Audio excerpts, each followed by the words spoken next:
Hello, নমস্কার। জয় শ্রীরাম। সত্য সনাতন ধর্মের জয় হোক। ভারতীয় সনাতন হিন্দু মঞ্চের জয় হোক। ভারতীয় সনাতন হিন্দু মঞ্চের পক্ষ থেকে আমরা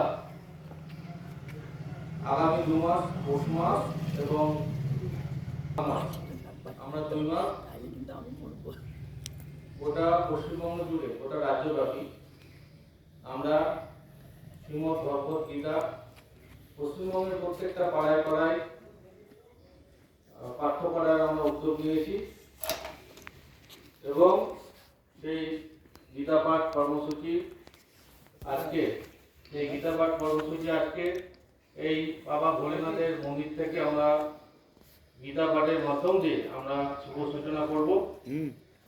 আগামী দিন থেকে আমাদের পশ্চিমবঙ্গের সারা গোটা রাজ্যের প্রত্যেকটা পাড়ায় পাড়ায় আমরা গীতা পাঠ করব।